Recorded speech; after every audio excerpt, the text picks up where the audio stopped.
Okay guys, welcome back to the channel. So if you're new here and you're just finding this video, or if you're already subscribed, in today's video I want to go over some of the common problems that you will find on the Porsche M97 engine.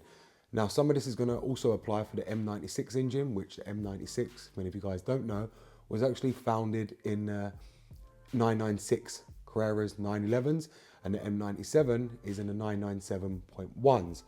Now, as many of you guys know, these engines are highly talked about when you go to look for a Porsche, and there's a lot of things that actually scare you off.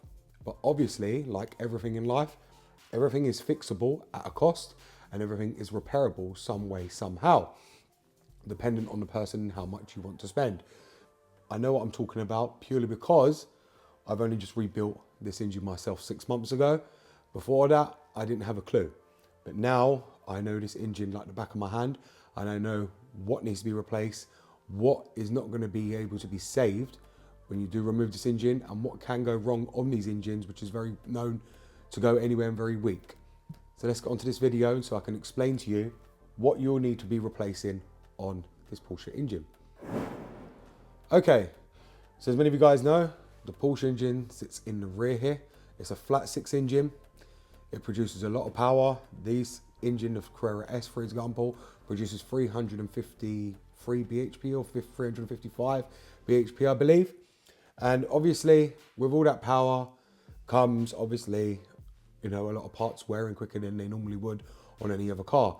Now, bearing in mind, these are always, as well, bearing in mind they're a rear engine, always exposed to all the elements, and they suffer with a lot of heat problems purely because of being here, which many people will call in the boot, in the rear of the engine, so they haven't got much space to actually distribute that heat, especially in hot weather. So a lot of parts wear quicker, a lot of things become brittle, a lot of things end up just breaking over the normal wear and tear of the years. They're like any Porsche engine, any car that's got a rear engine which is hidden away, same like the Boxsters, Ferraris, Lambos, any engine in the rear is obviously susceptible to heat, where heat is going to build up massively and obviously cause parts to wear down a lot quicker. Oil will disintegrate, transmission fluid will disintegrate over time purely because of the heat of the engine. So there is a few things that can go wrong in this. I'm going to start firstly with obviously the coolant expansion tank. Now, many of you guys, if you don't know, these should be replaced, sporadically, especially if you're having a coolant problem, whether you got a failed water pump or a failed thermostat. These can end up cracking, causing you to lose coolant, causing the car to overheat. A lot of the times this ends up going wrong, and I have seen it online. A lot of people end up replacing these because these are known to fail, especially in the US. If you do live in a hot climate, then your coolant reservoir is going to fail. Obviously, along with that is your coolant reservoir cap. These are pressurized, and the pressure valve inside can end up failing, which can also cause the coolant not to hold the right pressure, which in turn can obviously cause the car to end up overheating because it ain't pressurizing correctly. So the coolant caps are a very known weak point in these and must be replaced as well. It is an overlooked issue by many, but a lot of people are aware now. They've got updated part numbers for the the coolant caps, and they should be replaced. This one was replaced as well. I replaced that on this car. Another thing on these is your starter motors. The starter motors on these are a known weak point, and they do like to go out. When they go out, you end up noticing the car will slowly turn over. It ain't turning over as quick as it was. They do go out, and that's purely because they sit in the middle of the bay here of the engine. And obviously all that heat that's being distributed from the engine here, and any heat inside from the fan going round, obviously the starter motor ends up seizing up. The bushes end up wearing down. It is a very common problem on these engines that the starter motors go out, and many people know it's not an easy job with the engine in situ to do it. It's actually easier to drop the engine. It can be done, but there's a lot of stuff that needs to come off to be able to get to that, and it's actually easier just to drop the engine. And the time you'll spend trying to get the starter motor out here, you could actually lower the engine and get to it a lot easier. The next one on these as well is obviously the CCVs. Now, if many of you guys ain't aware, these actually have, especially the 911s, have 3 CCVs. So they've got one on each cylinder head bank, and there's also a main one in the middle. Now, the big one is actually connected to obviously an oil pickup pipe, which goes to the bottom of the sump. It's not easily accessible. Again, it's in the middle of the area here. Underneath the manifold, you've got to remove all this, the alternator and everything to be able to get to that. But they do fail, along with the hoses like to become brittle and break, which you would expect from the heat of the engine. And when they do fail, you're going to need to replace that, because that leads people to believe a lot of the time is why they're blowing blue smoke, because other issues are obviously overlooked because of that PCV system. But that PCV system is actually known for going bad, causing a lot of blue smoke, and sometimes it does actually cure the issue that most people are having on their Porsche engines from that PCV actually going bad. They do have coolant that actually flows through them as well. That's something a lot of people ain't aware of, but they do have coolant that flows through the CCV system on here as well, which goes into the block to help aid cooling and of the engine as well. So you've got that side of things. Now, like I say, they do sit in the middle, and they ain't cheap either. They are quite expensive. When I rebuilt mine, I did all three of them, because at the end of the day, you just didn't know if they were bad or good, and I didn't want to put them back on. You've also got your hoses. If it was your first time removing the CCV system, you're going to snap all the hoses. This one going to the throttle body, which you'll see where my hand is here. You've also got others that go behind it. They all connect into that one. You've also got a little pipe as well that goes onto it, which connects here. And this is the coolant pipe that's down here that connects into the CCV as well. You just have to be careful with disconnecting it. It's got a pin lock, press lock system. It usually does come off, but sometimes it doesn't. It can snap. If it snaps, it usually breaks the nipple on the CCV inside that hose, and then you've got to buy a new hose as well. My best advice is, if you're going to replace the CCV system, make sure you buy all the correct pipes for it as well, because they're going to break, they're going to be brittle, and you don't know if it's ever been changed until you're in there. If you do find out that it has been replaced and the hoses are fine, they're not brittle and they're still bendy and coming off easy, then return your other hoses. But I would strongly advise to have the hoses ready to replace it as well. The next one on these is the water pump and the thermostat. Now, as many of you guys know, the thermostats on these weren't really ideal when Porsche sent them out of the factory. Therefore, people had come along and created a lower temp thermostat for these cars to actually help them cool them better and get them up to temperature a lot quicker as well, purely because a lot of people were under the belief that because these cars weren't coming up to temperature quick enough was one of the reasons why bore scoring was taking effect, because the temperature of the engine was rising quicker than the coolant flow was being allowed to flow through the block. So now with the lower temp thermostat, what that does is open the thermostat quicker, which gets the coolant flying through the block before the engine comes up to temperature, and then obviously starts destroying itself, where there you start stripping the liners and the sleeves, and your piston starts sticking and things like that. That's why the lower temp thermostat was created. But they are a weak point on this, and the thermostats do go out, and I do see a lot of people still replacing them with the main genuine Porsche ones. And I think to myself, you shouldn't really be using that Porsche one. That's the whole reason why bore score happened in the first place. Now, to be honest, the lower temp thermostat, I have noticed the difference, especially on mine, since putting it in, because when I first bought this car, the oil temp was going over nearly, 100 degrees. Now it sits at 90 degrees, bang on, 89, 90 degrees when I'm driving this around.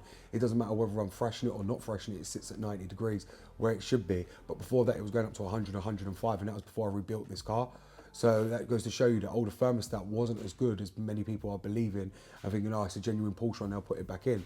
That was a flaw already by Porsche, which they should never have done. And I don't agree with many people going around, using that again, because all you're doing is going to destroy the engine. And what a lot of other people are doing as well is they will use the original thermostat for these Porsche engines, but then also use a very thick oil because their garages told them to. So they'll use a 10W50, 10W60. You cannot use a thicker oil without using a lower temp thermostat, which is going to open a lot quicker to help the engine come up to temperature quicker. And this is the whole issue. People are using that thermostat, and what they're not realizing is, while using a thicker weight oil and using the original thermostat isn't opening, which means that engine's running cold, which means the oil isn't breaking down correctly to get through all the galleries and to actually help lubricate the engine properly, which in turn is actually causing more damage to the engine than it's worth. So I would not recommend using a thicker weight oil in your Porsche, which I know people do recommend, and I'm not against it, because as I said, I'm using 10W60 in mine and it runs perfectly. And I know what I'm doing with 10W60 purely because my BMW M5 always used 10W60, and that was a 5-litre V10. It always used 10W60. Same with their M3 engines, they use 10W60. If you know what you're doing, you're not freshening them from cold, and you let them come up to temperature before you start freshening them, it's fine. It's people who are very immature and irresponsible who will freshen them from cold that end up damaging these engines with a heavier weight oil than it should be. And that's why Porsche recommend obviously 0W40 purely for that reason. So, because they want you to just fresh it as soon as you start it up, and that's simply not the case. You shouldn't be doing that with any car. But obviously Porsche know it's not going to be responsible people that are going to own these. People are going to want to drive them, like properly drive them from the moment they're started up. People ain't going to want to potter around with them for 20 minutes to half hour, because these don't come up to temperature very, very quick. It does take them a good 15 to 20 minutes to come up to temperature with a thicker oil, but once up, then you can fresh it. But a lot of people don't want to wait for that. That's why I'm telling you, if you're going to do that, please, please, please make sure you run the lower temp thermostat before running a thicker weight oil. Do not run a thicker weight oil if you're still on the original thermostat. Now, when the thermostats do fail, you're obviously, it's common sense, they'll either start leaking like they do, or you'll end up with your temperature rising above what is normal, which is meant to be 90 Celsius. You know, if it starts rising above or your car ain't coming up to temperature, then you know you've got a problem with your thermostat. The next one on these is obviously the water pump. Now the water pump is a main common problem as well. The gaskets on them like to just split and then start leaking. As they could do with age, they're mechanical water pumps, so they do go wrong. I've already replaced mine with a Marley one. That's got a brand new water pump as well, and anybody who's going to buy a Porsche will be able to see straight underneath the car if the water pump's leaking. The good thing about the Porsche engines, with the engines being in the rear, you can see any leaks or anything. You'll be able to see everything just by putting your head underneath the car. You can see everything straight away. So if there's any coolant leaks or something dripping, you'll be able to see it. If there's any kind of leak from the valve covers, you'll be able to see it. If the exhaust header bolts have been changed, you'll be able to see it. You'll be able to see a lot of the things that you won't be able to see on other cars, unless obviously you get it on a ramp, or you know, you got the engine out. With these, you can see everything on the engine directly by looking underneath, purely because of the way the engine sits and because of where they are. But on other cars, that's simply not the case. Another thing on these as well that likes to go wrong is obviously the rollers and the belts. Now, as many of you guys are aware, even if you bought a newly rebuilt one, most rebuild places do not replace all the tensioners, the belts. I replaced every tensioner, roller, idler pulley, everything on this engine along with the belt. So everything's brand new. Now, Porsche do recommend that the belt is changed every 15 to 20,000 miles. That's something I will do. I ain't even done that yet. I've only done 3,000 miles on this, but everything's brand new. I replaced every tensioner pulley, every belt, everything you can think of has been replaced on this engine. Now, they do go wrong, and obviously you will know when they go wrong because they'll start squealing, or you'll see them start shredding, and then you will need to replace them. And again, there's no reason for you not to be able to notice that, purely because you can see them from underneath the car along with here. Now, obviously they are hidden behind the engine carrier cradle, which you can actually feel. You can take this airbox out and be able to see the belt there and then. It's not hard to be able to actually see them, but they do go wrong, and they are known for going bad. Obviously, after a certain amount of miles, and obviously with the heat in the engine, they're not going to last long. But the belts are cheap and they should be replaced. It's cheaper to replace the belt now than to leave you on the side of the road where you're going to need to be recovered. Because as many of you guys know, if that belt goes, bearing in mind the water pump's mechanical, you've also got your power steering, your alternator, your aircon compressor as well. Everything is connected. If that belt goes, then you lose everything. And obviously you don't want the water pump going out, because that helps aid the cooling of these engines, which is critical, especially on a Porsche engine. The cooling on these engines is critical, and I do believe why bore scoring is a prevalent problem on this, purely because people ain't doing the maintenance and not looking after the cars properly or checking all these kind of things. Because even when I got this one already had coolant leaks, which other people weren't aware of. When I took the engine out, you found coolant everywhere. So as many of you guys know as well, there's an oil cooler on these, and the oil cooler is known to go bad. I've seen it a few times already on YouTube where people have had them go bad, where the seals end up just becoming brittle and crumbled, and then the oil and the coolant is mixing together, causing it to get into the reservoir, which then people believe the head gasket has actually gone on the engine, when that's simply not the case. It's the oil coolant seals that are completely corroded. Or sometimes there's another two gaskets that actually sit between the two cases. There's two rubber gaskets. They can perish, which allows the oil and the coolant to mix together as well, which causes it in the reservoir. And over people end up overlooking the oil cooler and overlooking everything else, purely because they didn't take the time to tear the engine down properly and to find them two gaskets. And a lot of the time it's them two gaskets that sit between the cases that's causing people to believe that there is an issue with the head gasket, which is simply not the case. It's end up being them cheap gaskets, which only cost a £5 to replace. The same with the oil cooler ones as well. Now, realistically, there isn't much in this Porsche engine that does go wrong. If I'm really honest with you, these are really, really reliable engines. When you think of how much goes wrong on this car, how much goes wrong on other cars, there really isn't that much that goes wrong. It's just the basic maintenance stuff that many people miss or overlook that causes these to end up going wrong. But you probably already know that people do not, there's no bad name to give a Porsche engine. You don't really hear people saying that Porsche is unreliable, Porsche's this, Porsche's that, knocking it, telling you to go and drive this or drive that, purely because everyone knows there isn't really much that goes wrong with these. The two scary factors that people are concerned about is bore scoring and the IMS. Now, the IMS is, I believe, is highly played out, and I believe it was a money-making scheme purely for Porsche and obviously garages worldwide to make money out of people, because when I teared mine down, mine had the larger IMS. Now, that's not to say everyone does, because I know they all don't come with that, but the IMS was a big played out story, because there's many people that have Porsches and they haven't replaced the IMS and they're perfectly fine. My friend was a prime example of that. He bought a 986 and the garage conned them into £2 to replace the IMS. When they took the old IMS out, there was nothing wrong with that IMS at all, but they replaced it as a precautionary measure. But costing £2,000 to do that is quite bad when you really think about it, because realistically, they still forced them into that, and they made a lot of money just for replacing an IMS that didn't even need to be replaced. And that's why I'm saying to you, if you are going to go and buy a Porsche, do not be scared of the IMS. The one thing I would be concerned about more is the bore scoring issue, because bore score is relevant on these and can happen and will happen depending on how the car was looked after. Now, this car, I know wasn't looked after. That I already know already. I'm not going to sit here and say it was, because I know it wasn't. It hasn't got as many owners as many people think. It's only had 3 its whole life. So I'm literally like, what, the fourth one now? So it doesn't matter. But the main principle is it wasn't a looked after car. This was a heavily tracked car. But now obviously there's no signs of it. Bearing in mind I've overhauled everything front to back. All the crossover pipes at the front and the whole engine, along with all the crossover pipes coming through the middle, brake lines, control arms, engine, everything's been overhauled. So there's no signs of this ever being a track car ever before. But it's still the principle that it was a heavily abused car. Now, it cost me a lot of money to get this right. The engine is now perfectly fine. And I'm not going to sit here and say I used the liners that we all know about. I actually used iron sleeves, and people are going to say, why did I use them? But to be honest with you, they have been absolutely fine. I've done 3,000 miles in this car, and I've had no issues as well with the iron sleeves.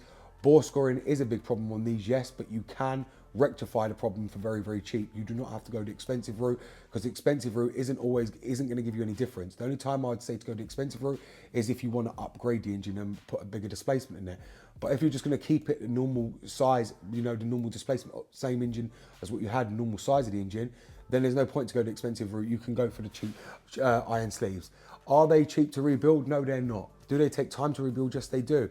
Do they take a lot of money? Yes, they do. If you want it done right, it's going to take a lot of money. Obviously, there is always going to be cheaper places out there.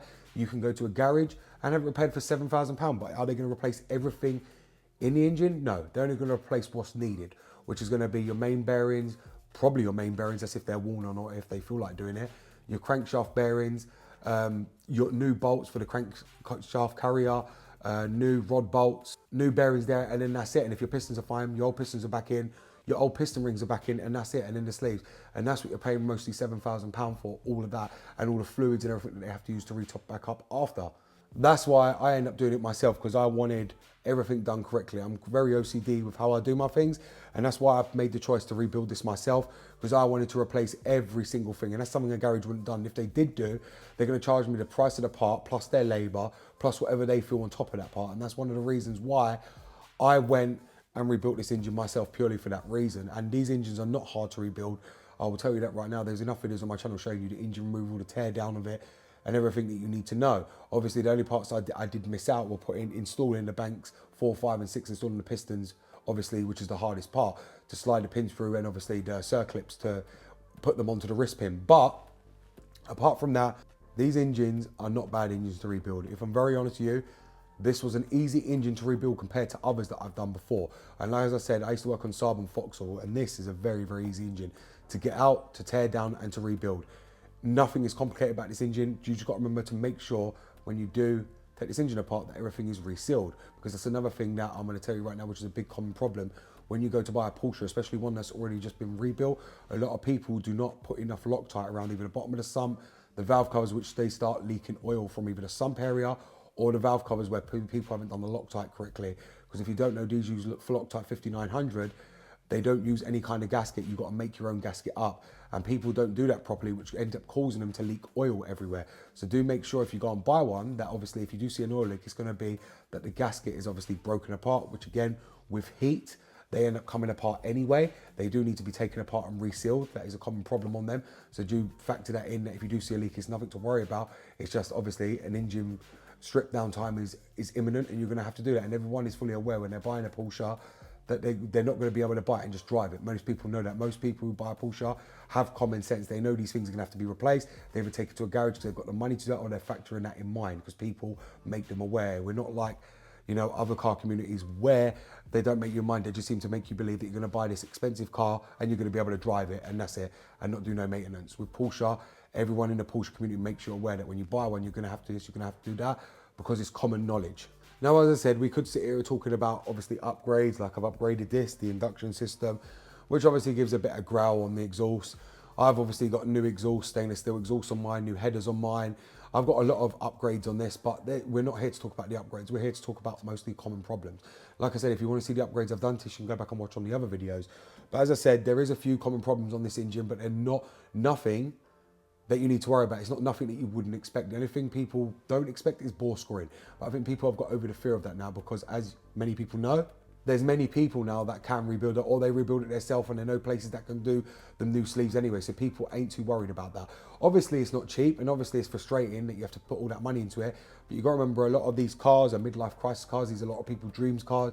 These are a lot of people's dream cars. So when it's your dream car, you're willing to wait, take however long it needs to rebuild it to get it on the road. So a lot of people do not care about that, how long they have to wait to rebuild it anyway. So you got that to factor in as well. Nobody's in a rush to rebuild these. It doesn't matter how long it takes. You know, it only matters if you're a garage and you're trying to flip it for a profit or to resell it. Then it matters. With me, I wanted to get it done because I was eager to drive it. And you know what, as I said to you, since I've driven my one, I wouldn't be without it now, because I love every minute of this car. When I do get to drive it, I love every minute of it. And when the weather allows, this is the first thing I always take out, is this car over anything else. So as I said, guys, I hope this video actually helped many of you guys, because like I said, there isn't many things wrong with this car. And obviously there's probably stuff that I have missed out. But these are the things that I've come across that I know are weak points in us. Obviously, we do have all the coolant hoses as well, but that's at the front of the car mostly. And you do have a few here and there at the rear. But again, I didn't really notice them weeping so much when I actually got my engine and tore it down. But I do know they end up corroding and end up weeping. And there's other things on this engine that do go wrong. But the majority of the things that I'm mentioning are the most common problems that you're going to face on these M97 and M96 engines. So thank you very much for watching, guys, and it is BMW Dr. Dean here, and this is my Porsche 997 with the M97 engine. Thank you very much for watching, and goodbye.